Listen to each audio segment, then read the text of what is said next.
You're listening to Side Hustle Pro, the podcast that teaches you to build and grow your side hustle from passion project to profitable business.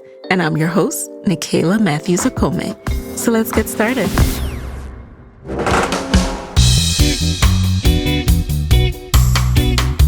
Hey, friends, welcome back to the show. It's Nikayla here, back with another interview episode. Today in the guest chair, I am chatting with Robiar Smith, the CEO of Pest Solutions. In a male-dominated field, she is trailblazing her way to the top, creating a legacy business and assisting with economic growth in her community. She'll always tell you she didn't choose pest control chose her.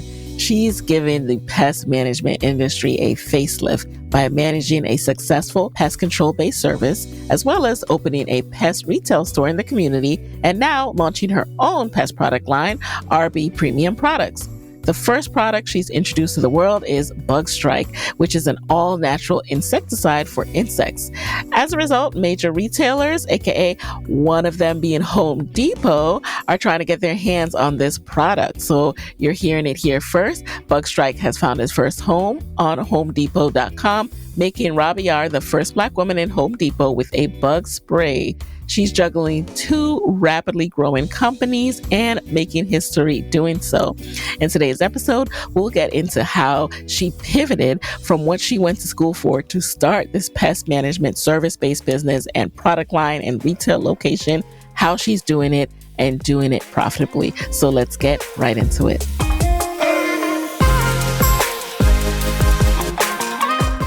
Welcome, Robbie, to the guest chair. Hi, how are you? I'm doing well. You know, my best interviews always start with a little technical difficulty, so here we go. We're in for a great conversation. We worked it out. So I never in my life really even considered looking in this industry for a Side Hustle Pro guest, right? And then you came across my feed on Instagram and I said, wait a minute, this is amazing. You are doing something that no one typically thinks of when you're like, what do I want to be when I grow up? So how did you fall into this world of pest control solutions? So my mom and dad, my dad's been in the industry for over 40 plus years. And so he's just always been a technician and I've kind of seen him have done the work. But of course, for myself, didn't think that I would be in pest control. So my mom and dad introduced me to the business. And so surprisingly, this is what I'm doing. You said you didn't choose pest control. Pest control chose you in your bio. Absolutely. Now, when you say your mom introduced your dad, how exactly does that work? How did she land in it? And did they start their own business as well? So my mom was just like, I'm trying. They were a young couple and she was helping her man look for a job. Just in a nutshell. And it was a pest control company next door where she worked. And she went in like, listen, he needs a job. And the guy was like, bring the guy tomorrow. I'll do an interview. And he's been in the pest control industry ever since. And he's worked at different companies. Okay. He's trained different people to go off and work, for other companies doing important roles. And he just kept saying, of course, go to school, get education. So that's what I did. I went off and I was a professor. I worked in IT, social work. And so he was just like, take this test. And I took it over and over again. I failed it over and over again until I finally passed it in 2016 and started the business in my living room. Tell us more about that because number one, I didn't know there was a test for pest control. Okay, what is on this test? What do you got to pass to be a pest control? And that is what bothered me is that I'm a professor taking a pest control exam. So I'm teaching hundreds of students CompTIA 801 and 802 courses for my IT people. So it's so technical. And so for me not to have been able to pass this test, it's a true testament to the pest control industry and how it looks so easy to just lay traps and glue boards, but it's really a science to it. Yes. You have to learn the biology. You're dealing with pesticides. You have to learn how to mix the pesticides. And so it is a true science. And we're licensed through the Illinois Department of Public Health. If you're in Florida, it's Florida Department of Public Health. So we are public health officials. We're essential workers. So I try to always mention that to let people know it's not just a field where we're just doing things. It's a critical thinking piece, and we are responsible for your public safety. That is incredible. And now that you said it, it makes sense. This is chemistry in a nutshell. And we all know how hard Yes. chemistry was. It's fun learning all the, different formulas, but it certainly takes education. Like you need to remember a lot. Education because it's the public safety. And so we're dealing with pesticides, the biology of pests. They've been around since the beginning of time. So you have to know strategically what you're doing. Your lives are important. Let me say that. Yes, and they're smart, these pests. And then also, their implications. So you really have to know, okay, what does this do to humans? It does this to pests, but what will it do to us in 10, 20 years? Yes, I think the public got a chance to see during COVID when everyone was at home. We social distanced, but the pests did not.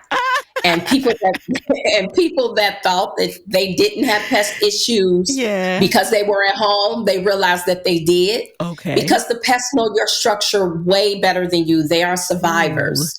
So they know how to coexist with us. We just don't know how to coexist with them. So, oh my gosh. Yeah. I hope this doesn't make anyone's skin crawl, this episode. But I think this whole world.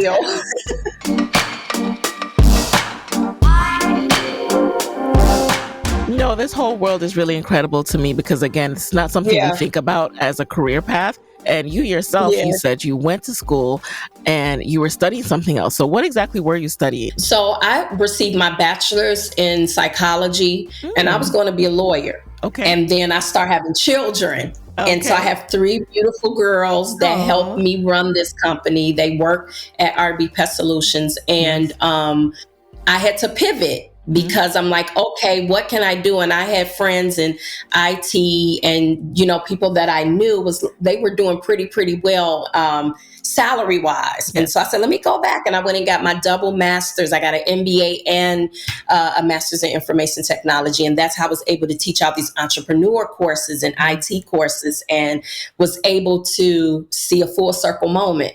I was going to get an MBA and teach courses, not knowing that I was going to one day have my own business. So I knew how to write my own business plan. I started my own website. I did all my graphics. I did my logo. I've done everything from scratch. And so to get to this point, it's like, okay, now I need help. I can't continue to do it by myself. Yeah. And when did you actually launch the business? I launched it in 2016 in my living room. Why did you decide to actually launch a business in this field? You've done all that work. You got your MBA. Like you said, you could have gone down a different path. So what made you decide to open this business? I think because I decided to bet on myself, number one. And after failing that pest control exam, after the second time, it became personal. I said, okay, it was personal to me. This is not that deep in my mind. And so I kind of dove into the literature and started falling in love with ants and bees and how they reproduce and rodents and termites and bed bugs, all these little creepy crawling things, right? Yeah. But I started to get off into the biology aspect of it and how to keep the public safety intact, right? And I fell in love with it. So once I passed that test in 2016, I printed my business cards, I created my website, and I hit the ground running. I have not looked back since. I love it. Yeah. Now, what were the first steps, though? So the website and logo, we all like to think that's the first step. But when it really comes to like earning your first dollar, what were some of those early steps? The early steps is getting out there and getting customers. So I would park at the end of the block. And I would hit every building. And if they had information on the building, even right now today, I'll take a picture of it, send it to my sales lead, or I'll call. And it never stops getting customers. And then once you get the customer, you do a good job and ask them to refer you if I did a good job. And if I didn't do here's the part. If I didn't do a good job, give me critical feedback on what I can do to become better. And I always tell people that if it is something like constructive criticism, what happens is that when people share it with you, you're able to implement it and move it forward with the next customer. So it was viral marketing, and then us just standing by the integrity of the work. And as a result, we have become one of the leaders in pest control here in Chicago and in the Midwest, and we've made a name for ourselves nationally. So I'm grateful because we still do the same formula right now today. You treat your people well, you do a good job so that they can tell others, and you solve their problem. Yes. You be a part of the solution. And that's important because I've heard you say that sometimes people want their client to be recurring, so maybe they won't solve the problem, but that's actually not a good way to go about, especially in this kind of business, right? You want to make sure people feel like, oh, they got to it. Yeah.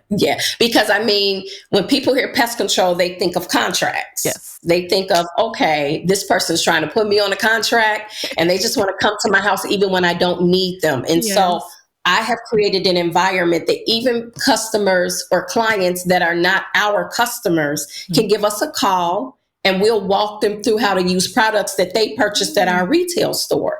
So they can get an opportunity to see, I'm trying to create a community around this. Yeah. I get a chance to hire in the community and people that look like me and give them opportunities, introduce them to this trade. So it's much bigger than just putting you on a contract. I want you to say, ever since they come to my house, I have not had an ant issue or any type of issue at all. Yes.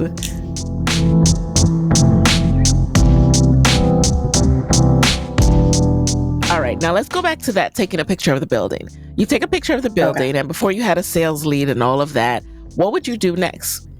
So I would give them a call and I would say, hey, give us your worst pest control job. Are you having pest issues?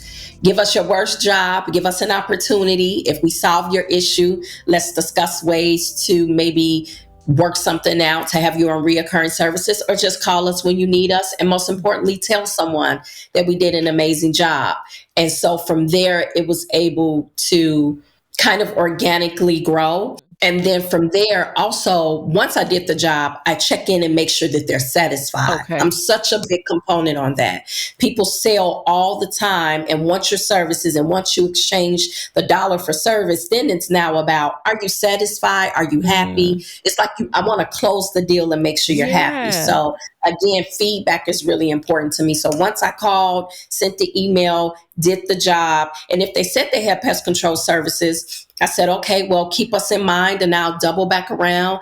And, maybe we can work with your current pest control company because we do other services that maybe your pest control provider don't do. So maybe we can collaborate and figure out a way. So I just always try to find a way to be a necessity of the person that I'm sitting in front of, because we are a one-stop shop. We have a retail store, we do services, and now we have products in Home Depot. So we are a one-stop shop. I saw that. That's incredible. Before we get to that, all of the ways that you expanded, what were those initial first years like as far as building that clientele and earning enough revenue to continue to grow the business? Oh, goodness. I feel like each phase that I've gotten to has been challenging, because the phase that it takes you to make a certain amount, when you're ready to kind of set a goal to make another amount, whether it's 7 figures, 8 figures, or you're just trying to make 250,000 to 500K, it's a different set of skills. In the beginning, you're just trying to get clients. And that's the goal, to get clients, to satisfy your clients, and to make sure that you are taking the revenue and you're putting it right back into the business. As you reach a certain point, that works on top of, you have to create systems and processes and remove yourself out of that seat and allow yourself to cultivate other leaders to sit in that seat, make decisions, and follow the processes and systems that you put in place. And then from there, as you continue to grow, so it's different set of skills for each phase of the business, but it's challenging each phase. It's been challenging each one, because you're learning new things at each phase. It's like you go back to zero and then you have to figure out how to scale from this point. So it's been challenging even right now today. It's challenging. And what kind of marketing did you invest in when you were starting out? So marketing for me is I created my website. I did flyers. We did door knockers. Mm. I've had billboards. We've been on radio. We currently are working on our commercial now to be on reoccurring TV. I've always taken an opportunity and just recycle the budget, look at the marketing budget per quarter. And then from there, I take that and allocate those to marketing. And then I look at the numbers and see what works. Yeah. And based on what works, we'll just continue to reinvest in that area. Social media is huge for me. We have a huge social media following because we're just a presence and we provide tips and videos and opportunities. So social media has really been good as well. So I'm always taking it in that quarter, recycling it, and then figuring out a way to reinvest it. That's really interesting. You would think social media about Pest Solutions wouldn't be that big or interesting. So what do you mean when you say you share tips? I find that really interesting. Yeah, because with pest control, there's not one business that can do business without pest control. If you're purchasing a house, if you're opening up a restaurant, daycare, if you're closing on a home, you have to have a pest control component. You have to have an inspection and you have to be clear that there's no type of pest issue there because you have to go through the Department of Public Health. It goes back to their license. So everyone needs pest control services. We're like the dentist. No one comes to us unless they have a toothache, but we like to get ahead of it. And we like to say, okay, let's create some preventative measures so that when you come to me, you're not like, okay, here go this pest control person just trying to get my money. I'm hundreds and thousands of dollars. If you can just buy this little $10, $11 bottle, I'll save you tons of thousands of dollars along the line. So that's how the product became about. And that's the marketing tool is real estate investors, restaurants, daycares, homeowners. You all need pest control and you need tips to stay pest free because each season brings different pests. And so I like to educate people along the way.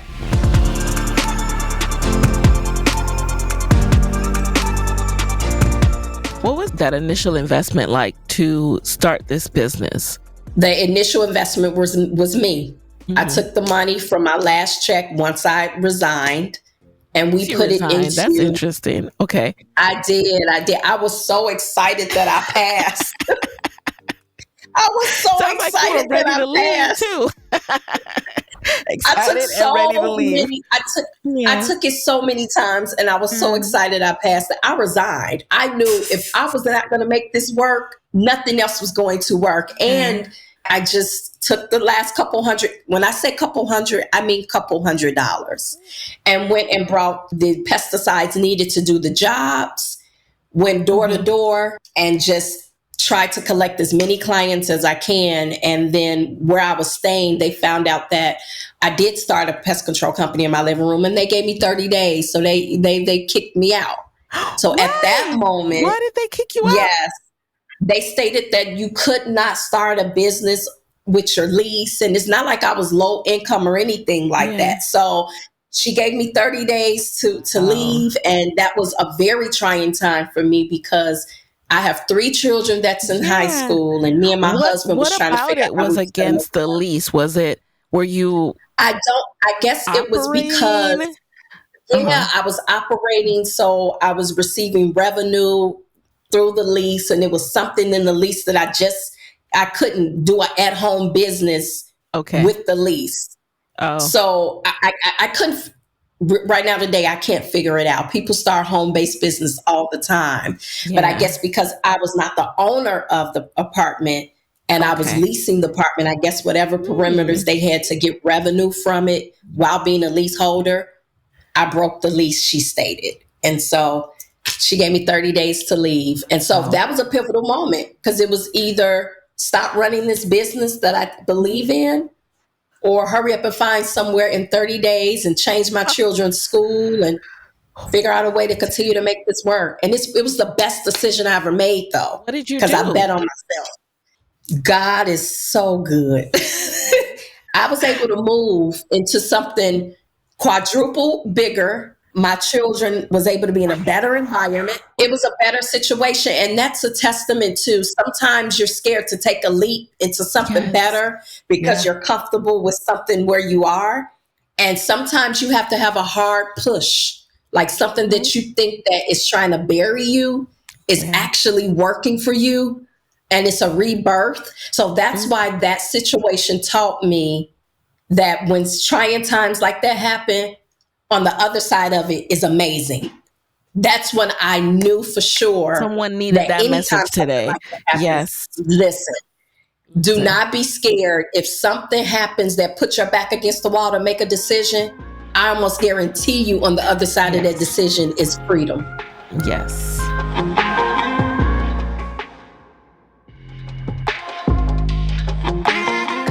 I love that. Someone needed that message today. So I believe that. were able to find, and you did it. I'm so proud of you, because now look at what you've built. But we would never know that looking at the business, that this is what happened when you were first starting out. Did you have a cushion for if it didn't work out? No, because I was just starting the business. RB Pest Solutions has not taken out a loan. I used a couple $100s from my last check. I was banking on the customers that we did accumulate at that moment would just continue to be satisfied with the service and hopefully go with reoccurring service so that I could at least pay my bills. And it was a very difficult time because my children were in school and trying to figure it out with that. And so it was really challenging trying to move and figure out what to do. But that was the best decision I ever made, is that woman kicked me out. And she's my client right now. Get out. Wait, how did that happen? You got to tell that story. Like, how did that happen? She contacted looking for a pest control company, not knowing I owned it. Wow.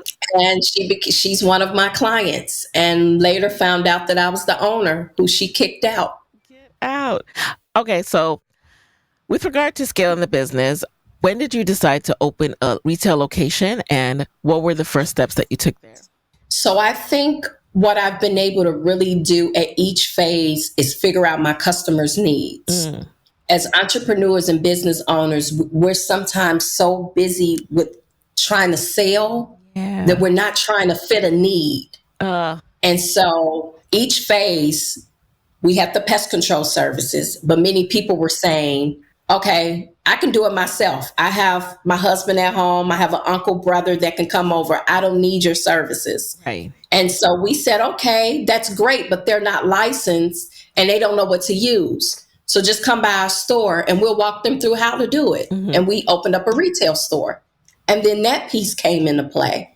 So now if you contact RB Pest Solutions and you don't go with the services, you can at least get the products and we'll walk you through how to do it safely. Because the most important part is for you to do it and do it safely and have licensed pest control technicians to speak with to do that.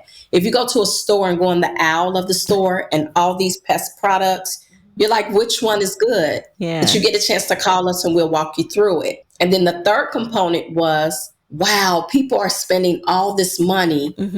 How can we save them money while we continue to grow? And then we said, you know what? Bed bugs are thousands of dollars. If we create a product where people can travel safely and clean up their home safely and get rid of dust mites, bed bugs with this product, we'll catch them on the front end so we don't have to see them on the back end. That's satisfying a need. And so I learned this by being at the checkout aisle. And you're paying for things, but guess what? You have your gum right there. You have these little trinkets before you're paying for your actual items that you forget, like, oh, this is a good idea. And you get to adding like $10 worth of that. That's what you do with your business. You fit a need, and then you continue to figure out how to fit another need with your customers so that you become a one-stop shop solution for them. Okay. And that's what we've tried to do.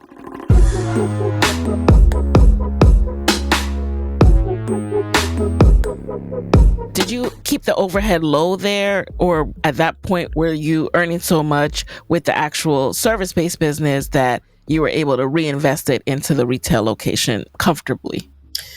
So it was difficult because, and it's difficult now because I think people assume that the product-based company is the pest control company. Okay. And it's two separate companies. You always want to take your money when it comes in, and the money is not your money. If you don't figure out a way to take the money that you get from any business and divide the money, so if it's $1, and you got 4 quarters, you got a quarter. IRS got the other quarter. You're going to save the other quarter. And you're going to reinvest the other quarter. Mhm. And if you don't create that formula with a dollar, you'll always be able to say, I don't have the money to scale. Yeah. Because you haven't disciplined yourself enough to separate the funds when they come in. If I had a $20,000 check, that cannot go in one place. Now, I may have $40,000 worth of bills. Yeah. So the $20,000 I need. Yeah. But the $20,000 cannot go in one place. And I think us as entrepreneurs make that mistake. So when it is time to reinvest in other great ideas, you don't have the money, or you can't pay IRS. You can't open up other divisions. You can't pay for someone to assist you or replace you so that you can work on the business and not in the business, because you haven't divided your money up properly. If I'm making sense. Oh, that makes perfect sense. That's the word. So then now let's talk about these retail products. How did you develop those? Did you work with an external chemist, or based on, what you studied, were able to develop it yourself? Yes. So we were able to work with chemists, and we developed it ourselves. We tested it ourselves for a whole year. That's the thing, is that as a pest control technician, we were like, we have to make sure that what we're using, this stands up against what we're using. Okay. So we talked about it. People knew we were working on a product, but not really. And then once we were able to safely say, oh my God, it killed it on the spot. It got rid of, and it was great. And it was scent free, stain free. I use it. It was like, it's time to put it out and see what the masses say. And we put it out just in November of last year. It has not been even 6 months that we put it out. And we've been getting calls from all over the place about this product. And it's been amazing. And particularly the 3-ounce bottle with the travelers is the most popular because they're able to just drop it, put it in their purse bag, and go. So what's it called, and what does it do? Is this specifically for bed bugs, or is it also for dust mites and other things? So based on the biology, I don't want to creep anyone out. It's bug strike. And if you put in woman in pest control, our whole story pops up, just in case you forget all these things that I'm talking about. But what it is, it's a stain and scent-free liquid, and it gets rid of bed bugs, dust mites. But if anyone knows about insects are in one family.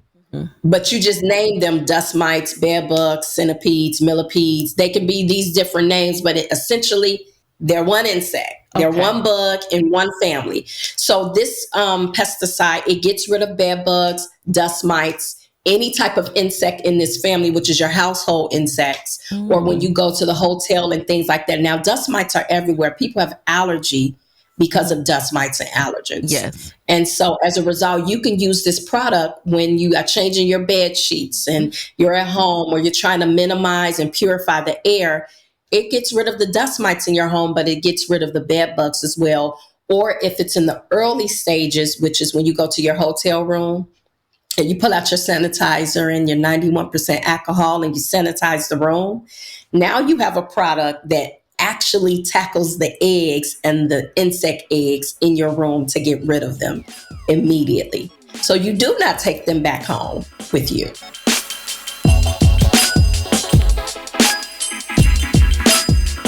Sometimes when it comes to this stuff, especially stuff you can't always control, like if a hotel, you just never know when a bed bug can come from. It can come from the airplane seat. You don't know, right? So it can feel overwhelming. Like I've seen people talk about, all these different extreme measures they do. And yes, there's safety in that. But like realistically, are we always going to do each of these things? I don't know. So knowing that there's like a product that can help with that is really reassuring. Where and how do you test this kind of stuff?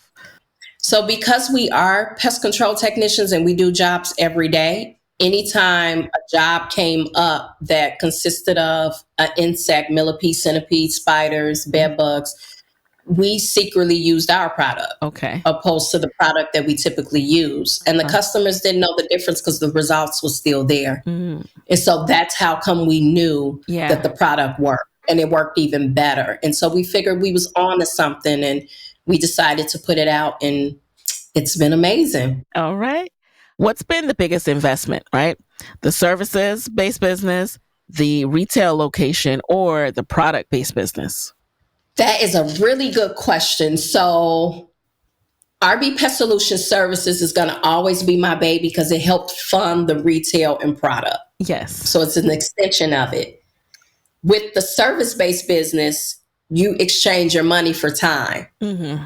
In the product-based business, you don't, if once you put it out, now it's just a matter of getting it out to the masses nationally. Mm-hmm. So because we have the service-based business where every city and state I go to, I have to be licensed in there. Mm-hmm. I have to have an actual body there. Okay. It's different from the retail piece that I'm shipping these products nationally.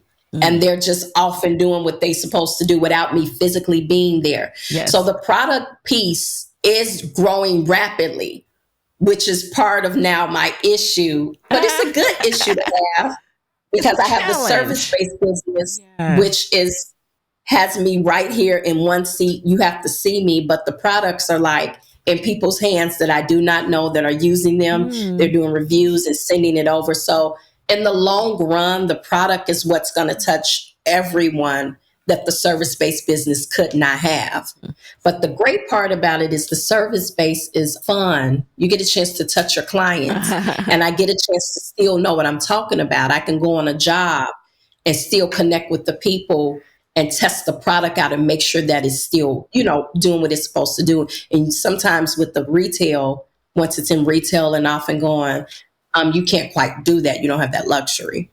So it has its pros and cons. It has its pros and cons. Yeah. And I'm sure even you can charge more for the service-based business than the product, right?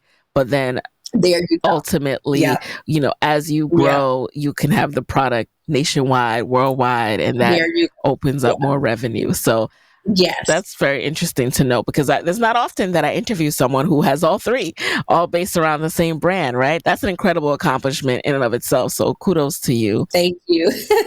And I like that you still are in direct touch with your customer because that helps with marketing copy, speaking to pain points, or even just knowing which product to develop in the future. Yes. I mean, and that's the point of many people say, I'm an entrepreneur, I'm a serial entrepreneur, but as you're starting out and growing, you want to still make sure that if I'm over here flipping pancakes and then I'm over here doing pest control, which is both, right? They're both are great because I'm a serial entrepreneur, but I'm more believable because everything is still in pest control and I'm, certified in it. So I'm at least able to, it's believable. Let me say that.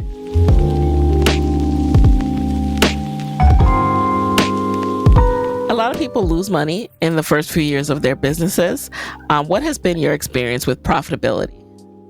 So the mistakes that you make, it's very important that you implement them because, for example, when I first started, I was busy worried about getting clients, right? And so the clients would pay, but what happened to the clients that didn't pay after I did the services? So I had to say, hold on.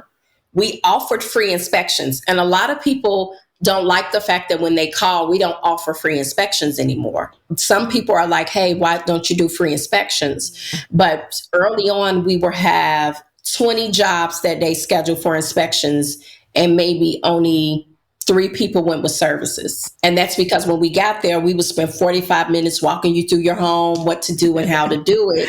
And then you would go to Home Depot and purchase everything I told you and do it yourself. So we learned that to weed out the customers that was serious about getting pest control is that we have an inspection fee now. Okay. But the inspection fee is only an inspection fee if you don't go with the service. So for example, if you decide to say, hey, you have given me everything I need, it was $50 to do it. It was like, okay, and you can go off and do what you need to do. Or if you decide to go with the service and we charge you $100, then the $50 is included in the $100. So it's not an inspection fee unless you decide to not go with the service. And some people are a fan of that model and some people are not. And I'm okay with it. Yes. You got to be okay with people not liking everything, right? You got to do what's best for your business. Yes. That is really smart. And because everyone's not your client. Yeah. And I hope that helps some folks. I could see that applying to various industries, consultation fee that's waived if you, end up going with the package. So Nice tip there. I like that. I like that a lot. Now, Yes. before we jump into the lightning round, I'd love to know, is this a line of business that anyone could get into? How can you learn and study for this exam and start your own pest control business? So if you go to the Department of Public Health in your city, they have pest control exam dates, study dates, Yes. material Okay. that you can study for. And then from there, while you're doing that, you have to work with a pest control company because you have to have so many hours of experience showing that, okay, I've worked in this industry. I'm serious about it. I'm going to take the exam. I'm going to pass it. And from there, once you get your license, then you can start doing pest control work, because many people that have the license don't always want to start a business. And that's the thing, is that everyone these days, entrepreneurship is just pushed on. Like, everyone should be an entrepreneur. Everyone should be a boss. Yeah. Everyone does not want to be that. Yeah. Everyone doesn't. And so respecting that, and so you can get a license and not have to open up a company, and you can work under your license and things like that. So, but yeah, that's how you would get into it and go from there. Now we're going to do a quick lightning round. You just answer the very first thing that comes to mind. You ready? I'm ready. Okay. Number one, what is a resource that has really helped you in your business that you can share with the Side Hustle Pro audience? My accountant. That is a resource. That is the most important resource. Yes. How did you go about finding your accountant? Short story. I was looking for one. Someone referred this guy, but he was not taking on clients. And when I spoke with him, I said, hey, his clients is really huge. He's been doing it forever. And he's like, listen, I'm going to take you on because of this referral. And I've been his client for the past 7 years. And he's not taking on any more clients because he's just that good. And I'm nervous when he retires, but it was a referral. Okay. And so I'm so mad because I can't refer him to anyone. Oh, no worries, but we're going to keep on looking for you guys. All right. Number two, who is a non-celebrity Black woman entrepreneur who you would switch places with for a day, and why? Oh, my goodness. Besides my mother. Yes. It would have to be Melanie Cooper. She's a serial entrepreneur that has just like started the After School Matters movement. Yeah, she's just an entrepreneur who really big in philanthropy and does amazing work. But Melanie Cooper is one that I followed that I really like, how she runs her businesses and corporations and things like that. And as a result, she's well known. Okay, that's perfect. I love it. We have to look up Melanie. All right, number three, what's a non-negotiable part of your day these days? I'm not doing anything I don't want to do. Oh, I like that. I have gotten thank you. I've gotten if it's your party, if it's your bar mitzvah, if it's important to you, I respect that. But if it's not what I want to do, I am not doing it anymore. I've done enough of that in my life. I've released myself of that burden of being and doing and operating in things that I don't want to do if I don't want to do them. I love that. Woo! I don't want to do it. Get somebody else to do it. Somebody else to do it. Get somebody else to do it. I don't want to do it. All right. Number four, what's a personal trait about you, Robbie, that has helped you be so successful in business? I think paying attention to my GPS. Like for me, when things don't happen in the way that I want them to happen, or I hear no, I'm not rattled by it. Okay. I don't pout like, I didn't get it. It didn't work. Yeah. I really feel like that is the universe GPS of attracting me to where I really need to go. Yeah. So I don't look at things like, it wasn't for me. I didn't get it. I don't feel like I miss out on anything. Okay. Let me say that. I feel like everything that's for me is for me, and I don't miss out on anything that God has for me. Yes, yes. And then finally, what is your parting advice for our listeners who want to be their own boss, but are scared of losing that steady paycheck? The paycheck is not a safety net. Nothing on this God's green earth is of certain and sure. If I can just release you of certainty and things are going to happen the way you expect them to, please release yourself of that. That just does not exist. That's a false sense of living, is that things are guaranteed. Everything can happen in a blink of an eye. You create your life and your opportunities. Your paychecks that you get every 2 weeks is because of what you showed up to do. So imagine if you showed up and do something that you really wanted to do. It'll work in that realm as well. And this is not for anyone who works a 9-to-5 that's like, okay, be an entrepreneur. Because again, I want to stress, entrepreneurship is not for everybody. And I know many friends that don't want to be entrepreneurs. Yes. That's not what they want to do. But if you're putting your energy into anything that you are miserable with and you don't want to do, thinking that creates certainty, that's a big face lie. It doesn't work like that. That's it right there. That's it. That's the quote. That's the snippet. That is it. And with that, where can people connect with you and RB Pest Solutions after this episode? So if you put in woman and pest control, I pop up. What? Robiar Smith. Come on, SEO. Yes. I pop up right by the billionaire Robert Smith. Okay. So it's Robert Smith, Robiar Smith. So I'm on my way to something. Sign, right? Love it. But also, we're located here in the city of Chicago. We do services in Indiana. Okay. You can find Bug Stripe. Yes. You can find it on HomeDepot.com. Okay. Online only. Online only for and now. Purchase it. It's $11.99. Yes. And you'll also be seeing more of me on your local television show weekly. Hint, hint. Hint, hint. Can you tell us more? No, I can't. Oh, okay, I shouldn't have said that much, but what I will say is people are so interested in what we're doing. Yes. We have been approached to do amazing things and appear on shows so that you all can see pest control and actually what it is that we do. So fingers crossed, you will be seeing us a lot more frequently. I know we'll be seeing you a lot more frequently. So we'll be replaying this episode and resharing and retagging every single time. That's right. All right. Well, Robbie, thank you so much for being in the guest chair. And guys, thanks for having me. Of course. All right, guys, there you have it. Hey guys, thanks for listening to Side Hustle Pro. If you like the show, be sure to subscribe, rate, and review on Apple Podcasts. It helps other side hustlers just like you to find the show. And if you want to hear more from me, you can follow me on Instagram at Side Hustle Pro. Plus, sign up for my 6-bullet Saturday newsletter at sidehustlepro.co/newsletter. When you sign up, you will receive weekly nuggets from me, including what I'm up to, personal lessons, and my business tip of the week.